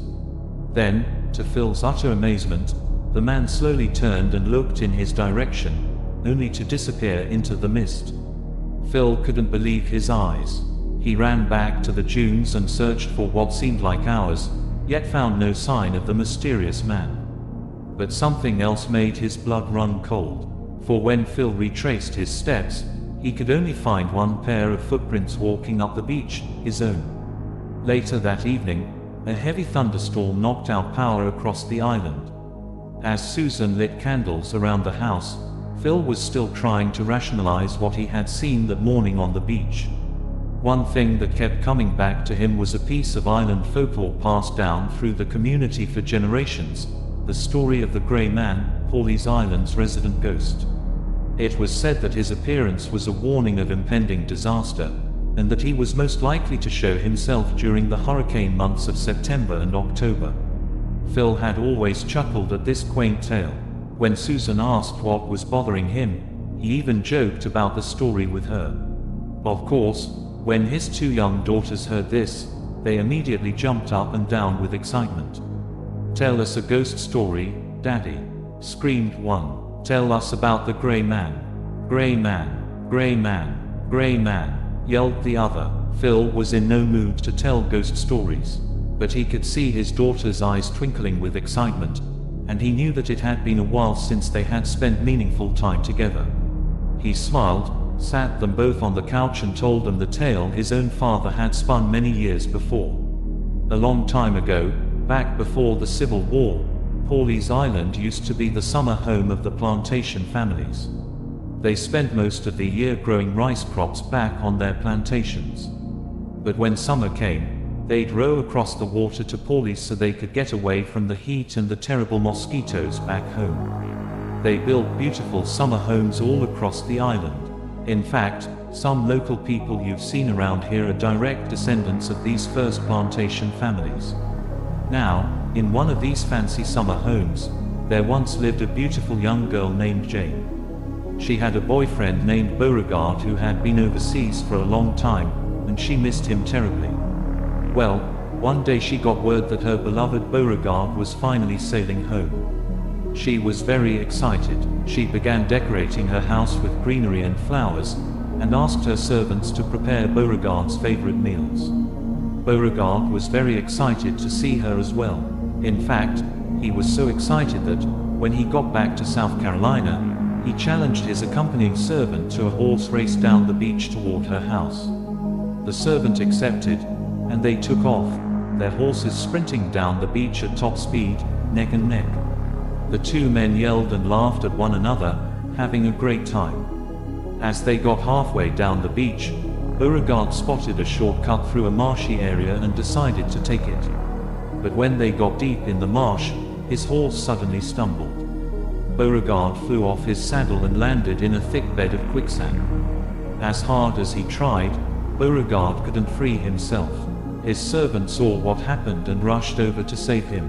But Beauregard was so far out in the quicksand that his servant couldn't find any pole or branch long enough to reach him. Instead, the servant could. only stand by helplessly as his master sank into the muck. Before long, he was gone. Needless to say, Jane was grief-stricken when she heard the news. She cried and cried for days. She began wandering the beach every morning in an endless daze, as if still expecting her Beauregard to come home. One morning, she thought she spotted a man in the distance dressed entirely in grey, staring out over the water from atop a sand dune. As she moved closer toward him, her heart began to race, for he seemed to resemble Beauregard. But when she was only a few feet from him, a grayish mist suddenly crept up from the ocean and swirled around him. Before she could reach him, he had vanished. That night, she had a horrible nightmare in which she was floating in a small boat being tossed about on stormy seas. On a distant sand dune, she could see Beauregard dressed entirely in grey, beckoning her toward him. But try as she might, she could not reach him. When she told her family about this dream and her encounter with the grey figure on the beach, they became very concerned. They thought that her shock from Beauregard's death was beginning to affect her mind, and her father insisted that she see a doctor in Charleston. The entire family accompanied the young girl to Charleston the next day. While they were gone, a huge hurricane roared into the island, destroying everything. Lots of people died. When Jane's family returned to Paulie's to see the damage, she realized that it was the appearance of Beauregard in her dream and on the beach that morning that had saved the lives of both herself and her family. She was then finally able to get on with her life, for she knew that, even though Beauregard was dead, his spirit would always be around to protect her. And that's the story of the Grey Man of Paulie's Island, Phil said as he wrapped up the well-worn tale. The girls were utterly enraptured, and Phil knew that he now faced the daunting task of getting them to bed. The next evening, the thunderstorm intensified. As the wooden walls moaned and creaked and the shutters banged loudly from the strengthening winds, Phil had second thoughts about the Grey Man's story. They had forgotten to bring a portable radio, and was still without power. If it is a hurricane, Phil thought, what harm would it do if they left the island for a night? If everything turned out okay, they could have a good laugh about it in the morning. Within a few hours, Phil drove his family off Paulie's Island. Less than P greater than soon after they left, what would later become known as Hurricane Hazel hit the island hard, washing away houses, uprooting trees and flattening sand dunes. It would become one of the worst storms in Paulie's history, wiping out nearly every home on the island's south end. Phil and his family returned to Paulie's after the storm, fearful of what Hazel had done to the beach house. The debris-filled streets made Paulie's look like a war zone, and Phil was almost too frightened to look at what damage had been done to his precious family home so full of memories. Phil's jaw dropped as they reached the beach. The Buchanan home somehow remained untouched. Homes located only a few yards away lay in complete ruin. Some towels they had hung out to dry even remained on the line. Phil then remembered something else about the legend of the Grey Man, that no harm comes to those who see him and heed his warning. Phil grabbed his wife and kissed her hard, just like they'd done when they were courting. He then grabbed his two young daughters and squeezed them tight. "What's wrong, Daddy?" one of them asked. "Nothing, honey," he replied, staring out over the water with tears welling in his eyes, the magnitude of his decision now apparent. In the following years, Phil Buchanan spent less time at work and more time with his family. Every year, he'd set aside 2 weeks to spend with his family back on Paulie's Island. And every day of those 2 weeks, he'd get up at sunrise and walk out over the dunes to the beach, to watch for the friend who had not only saved his life, but made it worth living, the Grey Man of Paulie's Island. If you happen to visit Paulie's Island during hurricane season and spot the Grey Man on the beach one morning, take his appearance seriously. For he brings you a warning. The Bell Witch Cave of Adams, Tennessee. Liz was 16 years old and sitting right in the middle of what she called Noheresville, USA, Adams, Tennessee. Why her parents thought she'd be happy spending the weekend here with her country cousins, while they were gallivanting about in New York City on vacation was beyond human reason. It's a peaceful place to visit, her parents had said. It has beautiful, scenic farmland, very bucolic. More like bubonic, Liz thought, with a terminal disease of the drop-dead dull. Her country cousin Jimmy, also 16, was no help. He seemed to think dodging cow chips was an athletic event. Nashville was Liz's home. Nashville was where things were happening. All her friends were off to Halloween parties and spooky movie marathons. Child's play, her father had said. Halloween was meant for the young ones to trick and treat. Older, mature folks had more serious business. Yeah, Liz thought, like seeing Broadway shows and dancing in Manhattan nightclubs. Liz walked out on the porch and watched the sun set over the peaceful fields. Oh well, she thought, at least I brought my music. She put on her earbuds, pressed play, and the battery died. Liz ripped the earbuds out and sighed. Wasn't anything going to go right? Country cousin Jimmy walked out and joined her on the porch. I might as well hang out with him, Liz thought. It's better than talking to the plants, but not by much.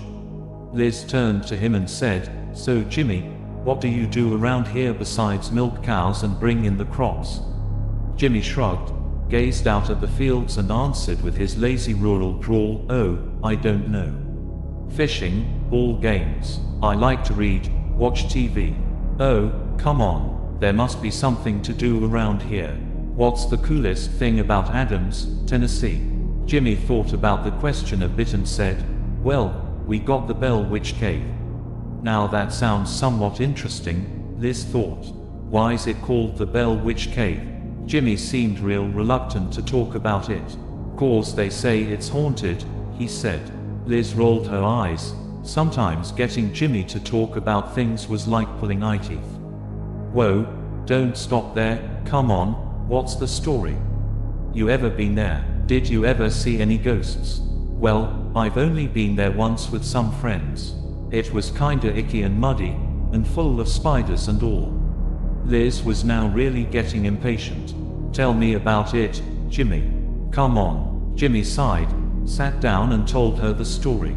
"Well, a long time ago, there used to be this old farm out there. That's where the Bell family used to live back in the 1800s. They were pretty successful farmers, had a nice house, slave quarters and all. They went to church every Sunday and all that, so everybody in town liked them. But one day, they started getting haunted by this weird spirit. It started out looking like an old buzzard sitting out on the fence. Then it turned into this dog-like creature. Then they saw this mysterious old woman walking around in the orchard. One day, she just vanished into thin air, but then she came back as a ghost. At night, they could hear her flying round the house making these horrible sounds. She'd keep them up all night, knocking on doors and windows, making these sounds like wings flapping against the roof and animals fighting and scratching. Then she started getting physical, pulling the blankets off their beds, punching them, pinching them and pulling their hair. One day, she started talking to them. She'd make fun of them, argue with them about the Bible, sing these nasty drinkin' songs. They asked her over and over again why she was bothering them. She told them lots of things, like she was the ghost of an Indian whose grave had been disturbed, or a dead settler who'd come back looking for buried treasure. But most folks believed she was a witch conjured up by this crazy old woman named Kate Batts. Kate Batts lived next door to the Bells, and she hated the father, John Bell, 'cause he ripped her off in a slave deal one time. In fact, the witch said several times that she was gonna kill John Bell one day. Not long after that, John Bell got real sick and was taken to bed. The next morning, they found him dead. The witch started laughing and said she poisoned him. Sure, no, when they looked in the medicine cabinet, they saw that his medicine had been switched with a vial of poison. The witch laughed and carried on all during John Bell's funeral. Then she told everybody she was leaving, but would come back one day. No one heard from her again for a long time, but some folks in town believe that the Bell Witch has come back. They say if you make fun of her, or tell folks you don't believe in her, that bad things will happen to you. And some say you can hear her laughing in that cave on the old Bell property, just waiting to put a fright into anybody who dares to go in there. When Jimmy finished his story, he was certain that Liz would be scared to death. To his surprise, she was more excited than ever. Her eyes bulging, she squealed, "Let's go." "What, are you crazy?" said Jimmy. "Come on, it'd be fun." "I ain't going in there," protested Jimmy. "It ain't safe. It's muddy and dark and full of spiders." "Oh, come on," interrupted Liz. "I'm not supposed to go out after dark without permission. And it's on private property. We'll sneak the car out." Jimmy was running out of excuses. "It's too far to go," he said. Liz gave him a teasing smirk. "Oh, I see," she said. "You're chicken, aren't you?" Squawk, squawk. The country boy's a chicken. The country boy's a scaredy cat. Well, that did it. Jimmy wasn't about to be called a chicken by no girl, especially his holier-than-thou, citified cousin. Later that night, when his parents fell asleep, Jimmy grabbed the flashlight and the car keys, and Liz taught him how to sneak a car out in the middle of the night. They quietly pushed the car out of the drive, then down the road a bit and, VAROOM, started the engine away from the house. When they got near the cave property, Jimmy pulled over, killed the engine and headlights, and quietly got out of the car. As they crept down the road, Jimmy was relieved to see that the current landowner's farmhouse was dark and quiet. Jimmy and Liz hid themselves in the shadows away from the bright moonlight and snuck around the house.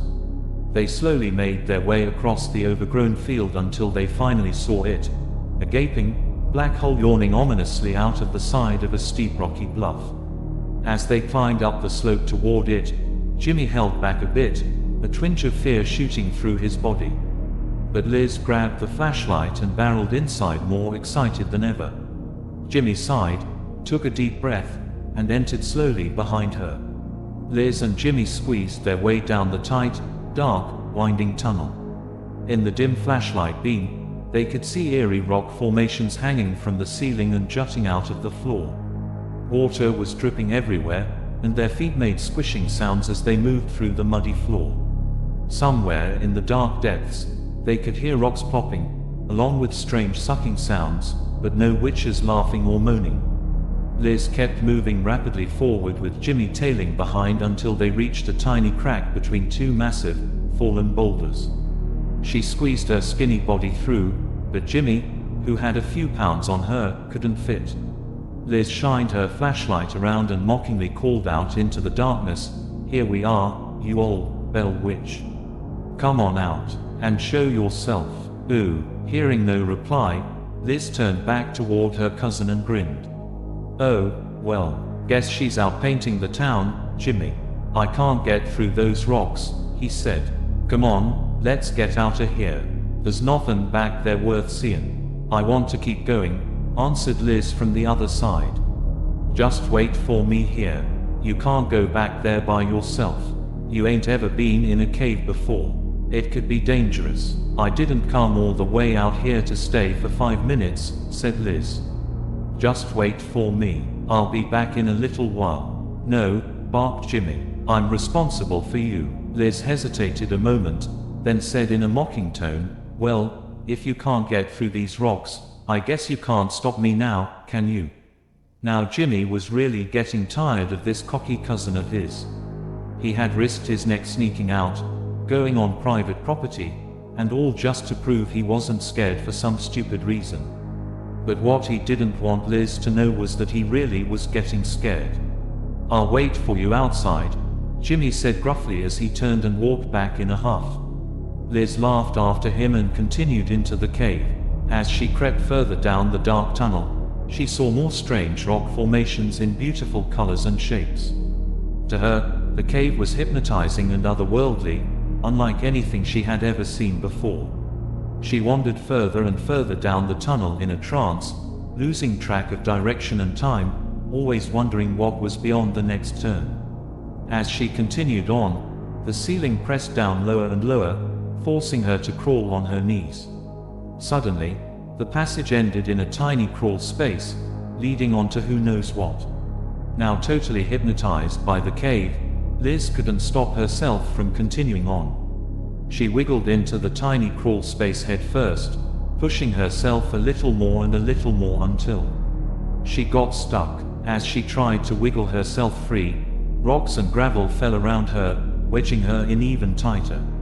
She called out for Jimmy, certain he was still somewhere nearby, but he didn't answer. Stupid boy, she thought. Then, of all the darn things, the flashlight went out, plunging her into total darkness. Liz could hear her heart pounding in her chest. Be calm, she said to herself, just be calm and try to move real slow. But she was totally stuck in the crawl space, with escape all but impossible. She was really getting scared now. Then, from somewhere deep in the cave, she heard eerie sounds moving toward her.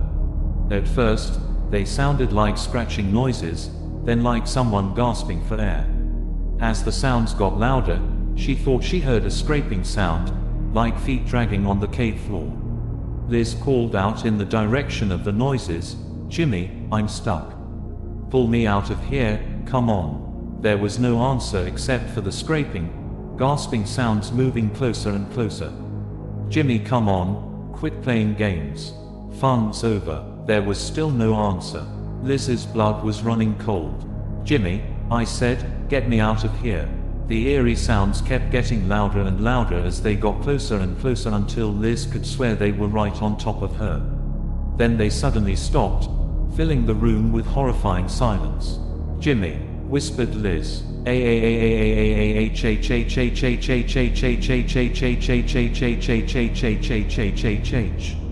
Liz screamed as she felt two massive, cold, scaly, non-human hands grab her legs. They yanked her out of the passage like a cork out of a bottle and dragged her deep into the bowels of the cave.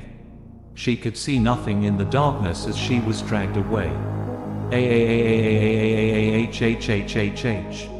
She screamed. A few minutes later, the hands suddenly let her go.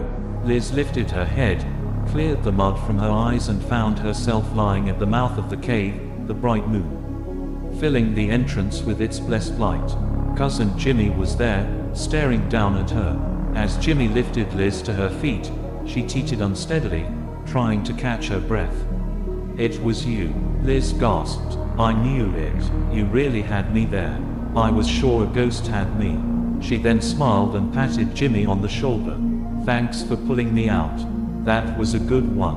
You know, you're not so bad after all." Jimmy just stared at her in disbelief, his face white as a sheet. I didn't pull you out," he finally replied. They stared at each other for a moment. Then, from deep in the cave, they heard it, the horrible, cackling laughter of the bell witch as she floated back into the darkness. Liz and Jimmy ran back to the car as fast as two human beings could run. Jimmy gunned the engine, and they drove away like lightning, never looking back. And even though the bell witch may return to that cave every now and then, Liz and Jimmy never did. And that's the story of the Bell Witch Cave of Adams, Tennessee. The Ghost of Fiddler's Rock. Back in the late 1800s, Martin Stone was the most popular young fiddle player in northeastern Tennessee. For years, he wandered the mountainous backroads of Johnson County, playing at every social event that would have him: church picnics, weddings, barn dances, even funerals. It was a good living, allowing Martin plenty of leisure time to do whatever he wanted. In the summertime, Martin liked to take Sunday off and sit up on a rocky bluff near the top of Stone Mountain. There, he would play his fiddle and watch the sun come up over the green, rolling hills. Sometimes he would spend all day up there, playing reel after reel until the sun dropped from the sky. One day, Martin was playing a slow, leisurely tune on his fiddle when a rattlesnake slithered out from under a rock, curled up in the sun, and watched him play. Then another one came out and joined him, followed by yet another. Before Martin knew it, the surrounding rocks were filled with rattlesnakes. Most people would have fainted dead away in terror at that point, but Martin was fascinated. For the snakes made no move to strike, instead, they swayed back and forth to the music like scaly, reptilian metronomes. As the sun went down and dark shadows filled the valley, the snakes slithered back into their nests. Martin packed up his fiddle with a chuckle, and made plans to come back next week, but with a surprise. The next Sunday, Martin climbed to the rocky overhang and began to play his fiddle. Again, the rattlesnakes slithered out from beneath the rocks and listened to him, hypnotized. Martin chuckled to himself, put down his fiddle and picked up a shotgun. He began blasting away at the rattlesnakes, picking them off one by one. The other snakes slithered back to their nests in terror. Martin stopped shooting and laughed heartily as he collected the dead snakes in a burlap sack. "This is too easy," he thought to himself. "I can make even more money selling rattlesnake hides." Every Sunday for the next few weeks, Martin returned to the bluff, played his fiddle until the snakes came out, then began shooting. It became a sport to him, and soon he became known around the county as the Fiddlin' Snake Man. Whenever someone wanted a snake skin to wrap around their hat or to make into a belt, or a rattle for their babies to play with, Martin was the man to see. One Sunday toward the end of summer, Martin returned to the bluff like he had done many times before. As the sun rose, he began to play a soft waltz on his fiddle. Once again, the rattlesnakes wiggled out from underneath the rocks and listened, swaying back and forth to the music. Martin stopped playing, reached for his shotgun, then stopped. Something in the snake's eyes caught his attention. On his previous trips, the snake's black eyes seemed to glaze over from the soft, gentle notes of his fiddle. But today, the snakes glared at Martin with fiery red eyes, burning with intense hatred. Martin was hypnotized in the glare. As hard as he tried, he couldn't reach for his gun. The snakes surrounded Martin and, one by one, began crawling up inside his pant legs. Martin was frozen with terror as he felt their scaly bodies wriggle around his legs, his chest and his arms. All at once, the snakes started biting, their sharp fangs ripping into Martin's flesh. As their icy venom flowed through his veins, all Martin could do was scream, a horrifying scream that resounded throughout the valley. A few days later, a search party found Martin's lifeless body sprawled across the overhang, his fiddle by his side. They looked with horror at the bite marks that covered his skin. Even more of a mystery was the loaded shotgun leaning against the rock, well within Martin's reach. Why didn't he try to defend himself? To this day, some Johnson County residents refuse to climb to the rocky overhang at the top of Stone Mountain, Tennessee, which they now call Fiddler's Rock. For in the lazy summer months, when the sun rises over the hills, they say you can hear the faint notes of a fiddle, followed by a high-pitched screeching sound, the scream of Martin Stone, as the snakes take their revenge. The Sausage Ghost. If there's one thing New Orleans is famous for besides jazz and gumbo, it's ghost stories. Why, it's almost a matter of public shame if you own an old building that doesn't have a ghost or two lurking about. And the more gruesome the tale, the better. But this story is one of the most gruesome of them all. And the scary thing is, some folks say it actually happened. Back in the 1800s, a young German couple, Mr. and Mrs.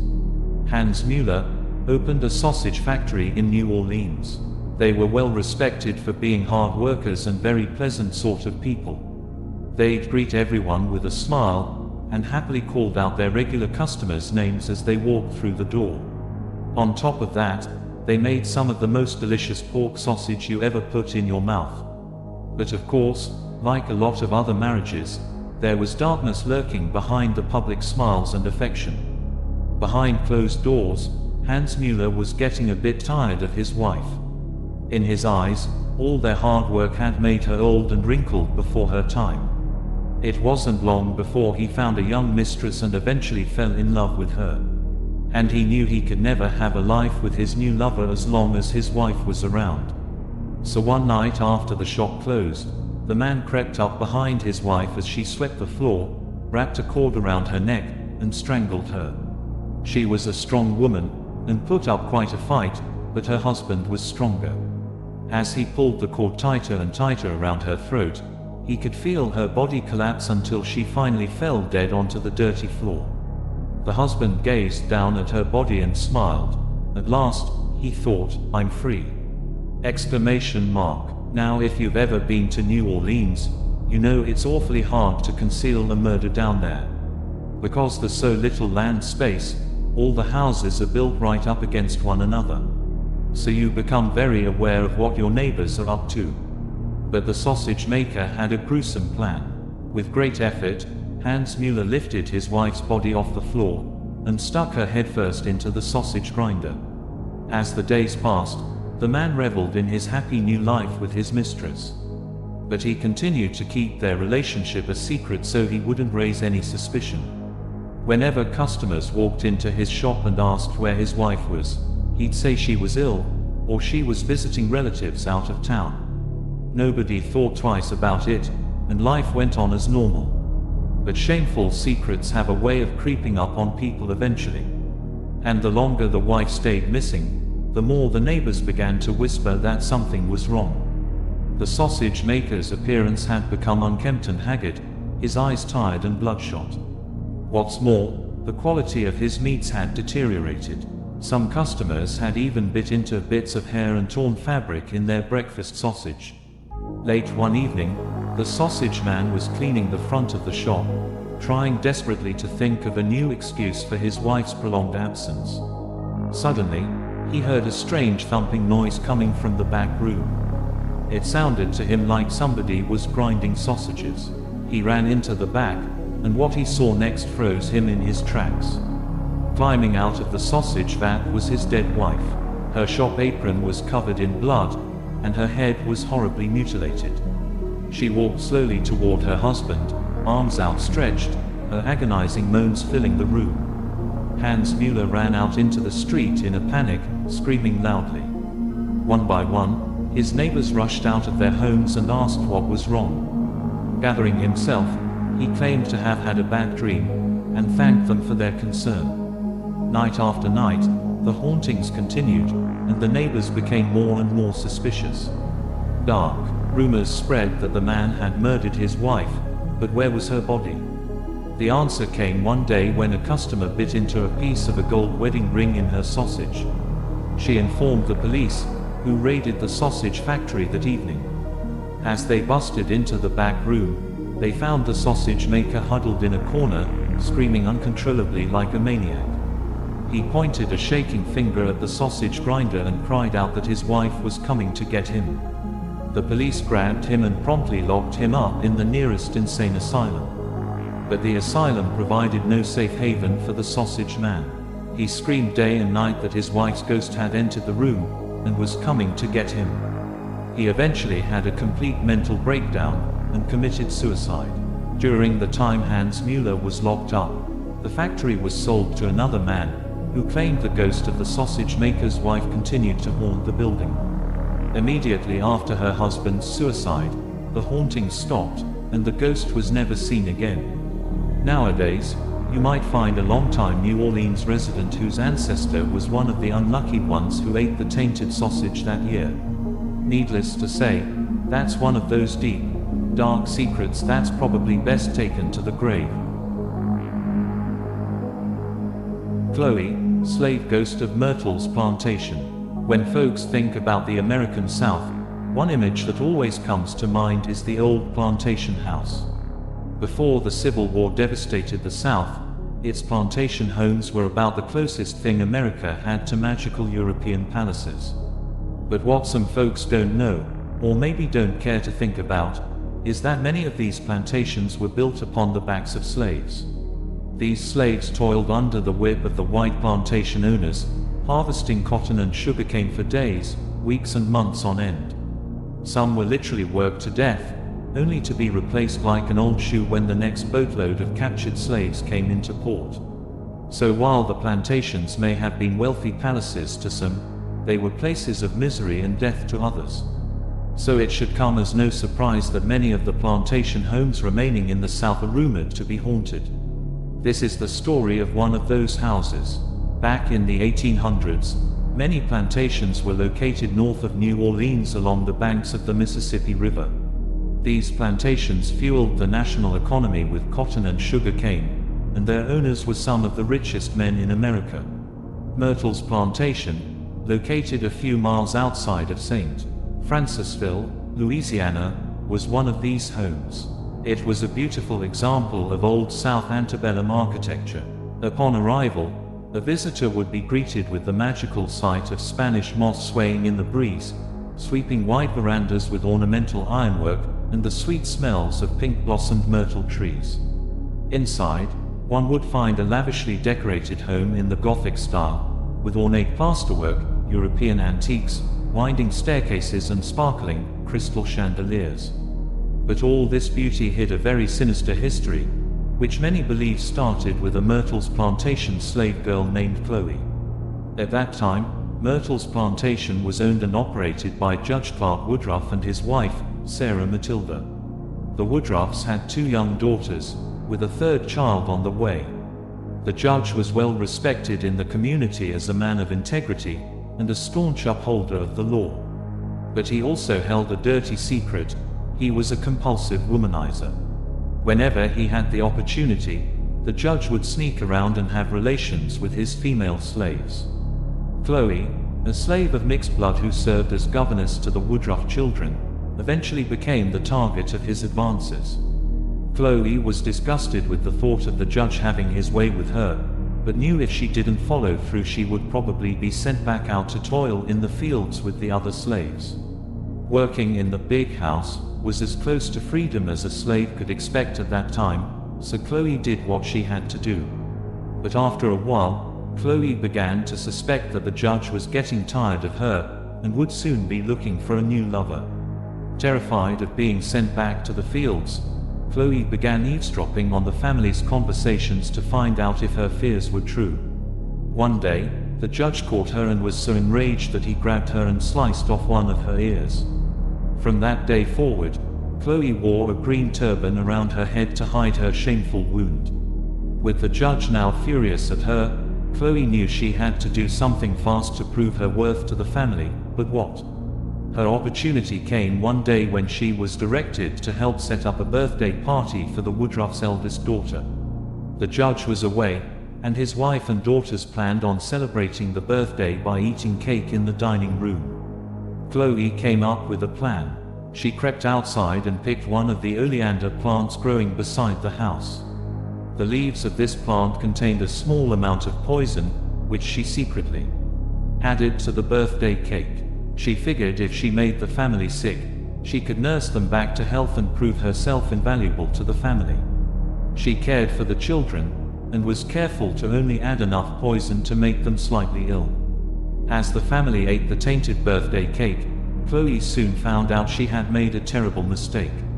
One by one, they dropped their utensils and began writhing and moaning in agony.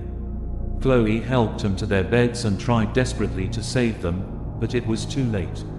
Soon the young girls, their mother and her unborn child were all dead. As word spread throughout Myrtle's plantation, the other slaves were terrified that the judge would take his anger at Chloe out on them. To save their own hides, they knew that they had to do something to prove their loyalty to their master. So one night, a lynch mob grabbed Chloe while she slept and hanged her from one of the oak trees. After she died, they cut her down, weighted her body with rocks and tossed her into the Mississippi River. The judge promptly sealed off the dining room and never used it again. In later years, the plantation house was turned into a bed and breakfast, with many visitors attracted to its beauty and Old South charm.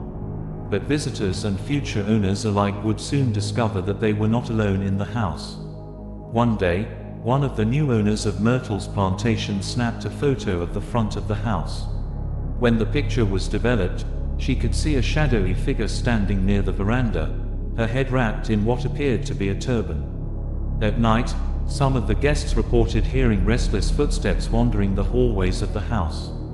Others said they were jolted from their sleep by a black woman in a green turban, who lifted up the mosquito netting around their beds, as if looking for someone. Soon other strange incidents were reported in the house. Some guests claimed to have seen the images of small children in the hallway mirrors. Others heard the names called out from distant rooms, only to find they were alone in the house. And others spotted two playful little girls in white dresses playing in the hallways, peeking through the windows, bouncing on the beds, even swinging from the chandeliers.